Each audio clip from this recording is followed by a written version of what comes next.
ಶುಭ ಸುದ್ದಿ, ಸಂತೋಷದ ಸುದ್ದಿ ಪ್ರತಿಯೊಬ್ಬರಿಗೂ. ನಾವು ನಿಮ್ಮ ಜೊತೆಯಲ್ಲಿ ಇರ್ತೇವೆ ಅನ್ನೋ ಮಾತನ್ನ ಈ ಸಂದರ್ಭ ಹೇಳ್ತೇನೆ. ನಿರಾಶೆಯನ್ನ ಮಾಡೋದಿಲ್ಲ ಅಂತ ಅಷ್ಟೇ ಮಾತನ್ನು ಹೇಳ್ತೇನೆ. OPS, NPS, OPS ಕೂಡ ಅದರಲ್ಲಿ ಸೇರುತ್ತೆ ಅನ್ನೋದನ್ನ ನೀವು ಮನಸ್ಸಲ್ಲಿ ಇಟ್ಕೊಳ್ಳಿ. ಕಾಂಗ್ರೆಸ್ ರಾಜ್ಯದ ಪ್ರತಿಯೊಬ್ಬ ಸರ್ಕಾರಿ ನೌಕರರಿಗೆ, ನಿವೃತ್ತ ಸರ್ಕಾರಿ ನೌಕರರಿಗೆ ರಾಜ್ಯ ಸರ್ಕಾರ ಒಂದು ಗುಡ್ ನ್ಯೂಸನ್ನು ಕೊಟ್ಟಿದೆ. ಪ್ರತಿಯೊಬ್ಬರೂ ನಿರೀಕ್ಷೆ ಮಾಡ್ತಾ ಇದ್ದಂಥ ಗುಡ್ ನ್ಯೂಸ್, ನಿಶ್ಚಿತ ಪಿಂಚಣಿ ಯೋಜನೆ ಜಾರಿಗೊಳಿಸುವುದಾಗಿ ಮಾನ್ಯ ಮುಖ್ಯಮಂತ್ರಿಗಳು ಗುಡ್ ನ್ಯೂಸನ್ನು ಕೊಟ್ಟಿದ್ದಾರೆ. ಈ ಗುಡ್ ನ್ಯೂಸನ್ನು ಶೇರ್ ಮಾಡೋದಕ್ಕಿಂತ ಮುಂಚಿತವಾಗಿ ಯಾರೆಲ್ಲ ಈ ಚಾನಲ್ಗೆ ಸಬ್ಸ್ಕ್ರೈಬ್ ಆಗಿಲ್ಲ, ದಯವಿಟ್ಟು ಕೆಳಗಡೆ ಕಾಣ್ತಾರಂಥ ಸಬ್ಸ್ಕ್ರೈಬ್ ಬಟನನ್ನು ಒತ್ತಿ.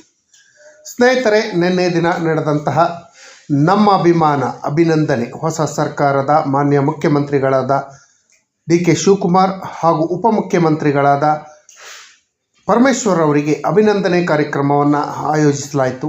ಈ ಅಭಿನಂದನೆ ಕಾರ್ಯಕ್ರಮದ ಸಮಯದಲ್ಲಿ ಸರ್ಕಾರಿ ನೌಕರರಿಗೆ ಮಾನ್ಯ ಮುಖ್ಯಮಂತ್ರಿಗಳು, ಉಪಮುಖ್ಯಮಂತ್ರಿಗಳು ಏನೆಲ್ಲ ಗಿಫ್ಟ್ಗಳನ್ನು ಕೊಟ್ಟಿದ್ದಾರೆ ಅವರ ಮಾತಲ್ಲೇ ಕೇಳಿ. ನಿರಾಶೆಯನ್ನ ಮಾಡೋದಿಲ್ಲ ಅಂತ ಅಷ್ಟೇ ಮಾತನ್ನು ಹೇಳ್ತೇನೆ.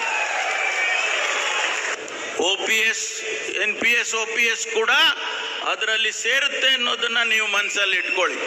ಕಾಂಗ್ರೆಸ್ ಕೂಡ ರೆಪ್ರೆಸೆಂಟೇಟಿವ್ಸ್ ಜೊತೆಯಲ್ಲಿ ಚರ್ಚೆ ಮಾಡಿ ನನಗೆ ಹೇಳಿದ್ರು ನೀವು ಇದನ್ನ ಪ್ರಣಾಳಿಕೆಯಲ್ಲಿ ಸೇರಿಸಬೇಕು. ಯಾವುದೇ ಕಾರಣಕ್ಕೂ ನಿಮಗೆ ನಿರಾಶೆಯನ್ನ ಮಾಡೋದಿಲ್ಲ ಅಂತ ಅಷ್ಟೇ ಮಾತನ್ನು ಹೇಳ್ತೇನೆ. ನಾವು ನಿಮ್ಮ ಜೊತೆಯಲ್ಲಿ ಇರ್ತೇವೆ ಅನ್ನೋ ಮಾತನ್ನ ಈ ಸಂದರ್ಭ ಹೇಳ್ತೇನೆ. ಸೊ ಇಬ್ಬರಿಗೂ ಕಾಂಟ್ರಾಕ್ಟ್ ಕರೆಕ್ಟ್ ಆಗಿದೆ ತಾನೆ? ಅಗ್ರಿಮೆಂಟ್ ನಮ್ಮ ಸ್ವಾಮಿಗಳು ಅವರಿಬ್ರು ಕೂಡ ನಮ್ಮ ಅಗ್ರಿಮೆಂಟ್ಗೆ ಇಬ್ರು ಸ್ವಾಮಿಗಳು ಸಾಕ್ಷಿ. ಬುದ್ಧಿ ನೀವಿಬ್ರು ಸಾಕ್ಷಿ ಆಗ್ಬೇಕು. ಅವರು ಬಾಂಡ್ ಪೇಪರು ಪರಮೇಶ್ವರ್ ಅವ್ರ ಹತ್ತಿರದೆ. ಸೊ ಷಡಾಕ್ಷರಿ ನೀನು ಎಲ್ಲ ಸೇರಿ ಸೈನ್ ಹಾಕ್ಬೇಕು. ಏಂತಕ್ಕೆ ಸೈನ್ ಹಾಕ್ಬೇಕು? ಮುಂದಿನ ಸರ್ಕಾರ, ನಿಮ್ ಸರ್ಕಾರ, ನಮ್ಮ ಸರ್ಕಾರ ಒಟ್ಟಿಗೆ ನಾವು ಕೆಲಸ ಮಾಡಬೇಕು.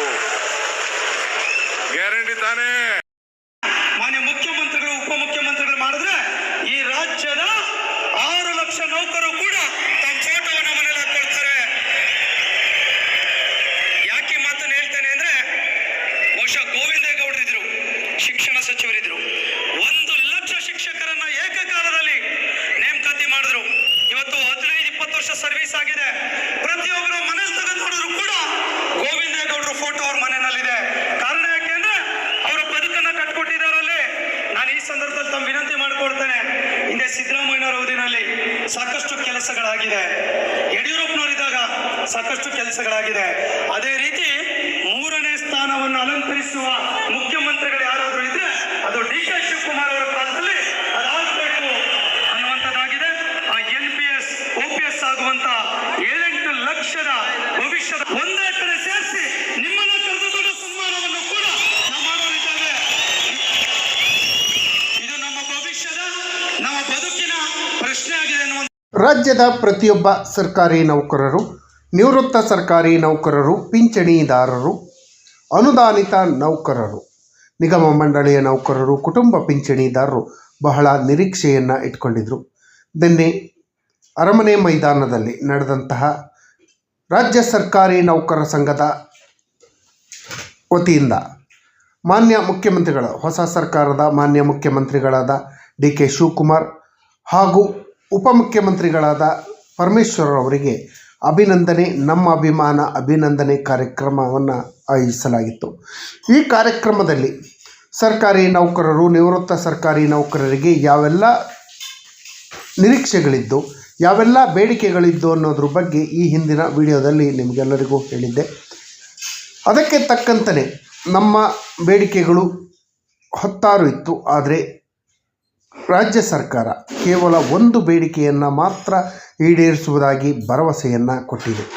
ಅದರಲ್ಲಿ ಇಂಪಾರ್ಟೆಂಟಾಗಿ ಹೇಳಬೇಕು ಅಂತ ಹೇಳಿದ್ರೆ, NPS ಎಂಬ ಭೂತವನ್ನು ರದ್ದುಪಡಿಸಿ OPS ಜಾರಿಗೊಳಿಸಿ ಸರ್ಕಾರಿ ನೌಕರರಿಗೆ ನಿಶ್ಚಿತ ಪಿಂಚಣಿ ಯೋಜನೆ, ರಿಟೈರ್ಡ್ ಆದ ನಂತರ ಅವರಿಗೆ ಯಾವುದೇ ಸಮಸ್ಯೆಗಳಾಗಬಾರ್ದು, ಅವರ ಕುಟುಂಬ ವರ್ಗದವರಿಗೆ ಯಾವುದೇ ಸಮಸ್ಯೆಗಳು ಆಗಬಾರ್ದು ಅನ್ನೋ ಉದ್ದೇಶಕ್ಕಾಗಿ ಸರ್ಕಾರ ಈ ಹಿಂದೆ ಏನು ಕೊಡ್ತಾ ಇದ್ರಲ್ಲ OPS, ಓಲ್ಡ್ ಪೆನ್ಷನ್ ಪ್ಲ್ಯಾನನ್ನು ಕೊಡ್ತಾ ಇರಲ್ಲ, ಅದೇ ಪೆನ್ಷನ್ ಪ್ಲ್ಯಾನನ್ನು 2006ರಿಂದ ಈ ಕಡೆ ಏನು ಅಪಾಯಿಂಟ್ ಆಗಿದ್ದಾರೆ ಎಲ್ಲ ನೌಕರರಿಗೂ ಕೊಡಬೇಕು ಅಂತ ಹೇಳಿ ಭರವಸೆಯನ್ನು ಕೊಟ್ಟಿದ್ದಾರೆ.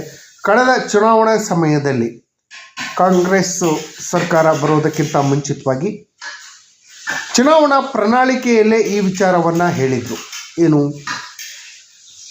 ನಾವು ಅಧಿಕಾರಕ್ಕೆ ಬಂದರೆ ರಾಜ್ಯ ಸರ್ಕಾರಿ ನೌಕರರ NPS ರದ್ದುಗೊಳಿಸಿ OPS ಜಾರಿಗೊಳಿಸ್ತೀವಿ. ಸುಮಾರು 3.5 ಲಕ್ಷಕ್ಕೂ ಹೆಚ್ಚು ಇರುವಂಥ NPS ಸರ್ಕಾರಿ ನೌಕರರ ಜೀವನಕ್ಕೆ ವರದಾನವಾಗುವಂಥ ಕೆಲಸವನ್ನು ಮಾಡ್ತೀವಿ ಅಂತ ಹೇಳಿದರು. ಅದನ್ನು ನಿನ್ನೆ ನಡೆದಂಥ ಸಭೆಯಲ್ಲಿ ಮಾನ್ಯ ಮುಖ್ಯಮಂತ್ರಿಗಳು ಹಾಗೂ ಉಪಮುಖ್ಯಮಂತ್ರಿಗಳು ಭರವಸೆಯನ್ನು ಕೊಡುವಂಥ ಕೆಲಸವನ್ನು ಮಾಡಿದರೆ ನಾವು ಅದನ್ನು ಕೊಟ್ಟ ಮಾತನ್ನು ಉಳಿಸ್ಕೊಳ್ತೀವಿ.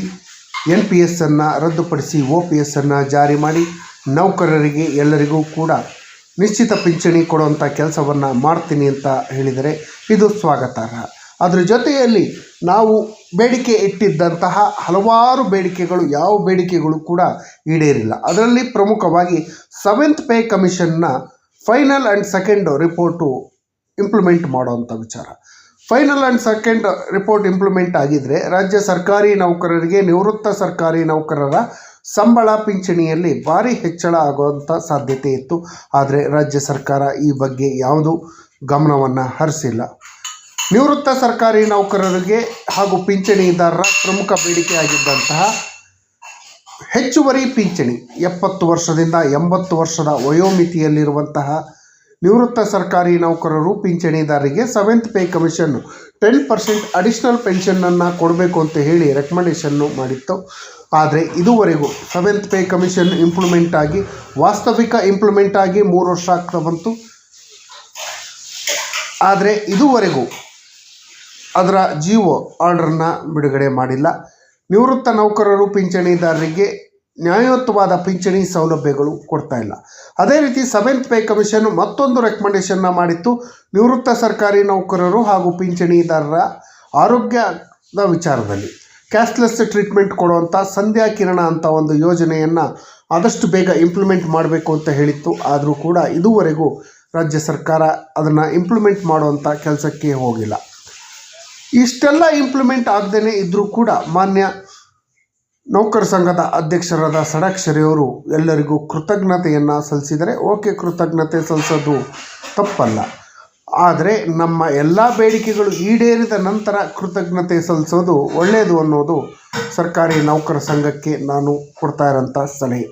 ಮಾನ್ಯ ಅಧ್ಯಕ್ಷರಾದ ಷಡಕ್ಷರಿಯವರೇ, ದಯವಿಟ್ಟು ನೌಕರರ ಎಲ್ಲ ಸಮಸ್ಯೆಗಳಿಗೆ ಸ್ಪಂದಿಸುವಂಥ ಕೆಲಸವನ್ನು ದಯವಿಟ್ಟು ಮಾಡಬೇಕು. ಅದರಲ್ಲೂ ಮುಖ್ಯವಾಗಿ ಕ್ಯಾಶ್ಲೆಸ್ ಟ್ರೀಟ್ಮೆಂಟಲ್ಲಿ ಇರುವಂಥ ಗೊಂದಲವನ್ನು ನಿವಾರಣೆ ಮಾಡಿ ಸರ್ಕಾರಿ ನೌಕರರು ಹಾಗೂ ಕುಟುಂಬ ವರ್ಗದವರಿಗೆ ಉಚಿತವಾಗಿ ಚಿಕಿತ್ಸೆ ಕೊಡುವಂಥ ವ್ಯವಸ್ಥೆಯನ್ನು ದಯವಿಟ್ಟು ಮಾಡಿಸ್ಬೇಕು. 7th ಪೇ ಕಮಿಷನ್ನ ಎಲ್ಲ ರಿಪೋರ್ಟ್ಗಳನ್ನು, ಎಲ್ಲ ರೆಕಮೆಂಡೇಷನ್ಗಳನ್ನು ಇಂಪ್ಲಿಮೆಂಟ್ ಮಾಡಿಸುವಂಥ ಕೆಲಸವನ್ನು ಮಾಡಬೇಕು. ನೀವೇ ಹೇಳಿದಂತೆ 2027ರಲ್ಲಿ ರಾಜ್ಯ ಸರ್ಕಾರಿ ನೌಕರರಿಗೆ, ನಿವೃತ್ತ ಸರ್ಕಾರಿ ನೌಕರರಿಗೆ ಸೆಂಟ್ರಲ್ ಪೇ ಬರುತ್ತೆ ಅಂತ ಹೇಳಿದ್ರಿ. ಅದನ್ನು ಇಂಪ್ಲಿಮೆಂಟ್ ಮಾಡಿಸೋದ್ರ ಬಗ್ಗೆ ಹೆಚ್ಚಿನ ಗಮನ ಹರಿಸಿ. ನಾವು ನಿಮ್ಮ ಹತ್ರ ಬೇರೆ ಏನೂ ಕೇಳೋದಿಲ್ಲ. ದಯವಿಟ್ಟು ಅದನ್ನು ಇಂಪ್ಲಿಮೆಂಟ್ ಆದರೆ ಎಲ್ಲ ನೌಕರರು ನಿಮ್ಮ ಫೋಟೋಗಳನ್ನು ಮನೆಯಲ್ಲಿಟ್ಕೊಂಡು ಪೂಜೆ ಮಾಡುವಂಥ ಕಾಲ ಬರುತ್ತೆ. ಹಾಗಾಗಿ ದಯವಿಟ್ಟು ಈ ಬಗ್ಗೆ ಗಮನ ಹರಿಸಿ ಅಂತ ಹೇಳ್ತಾ, ಈ ಮಾಹಿತಿ ಇಷ್ಟ ಆಗಿದರೆ ದಯವಿಟ್ಟು ಕೆಳಗಡೆ ಕಾಣ್ತಾ ಇರೋಂಥ ಸಬ್ಸ್ಕ್ರೈಬ್ ಬಟನನ್ನು ಒತ್ತಿ, ಬೆಲ್ ಐಕನನ್ನು ಕ್ಲಿಕ್ ಮಾಡಿ, ಆಲ್ ಅಂತ ಮಾಡಿ. ಧನ್ಯವಾದಗಳು. ಜೈ ಹಿಂದ್.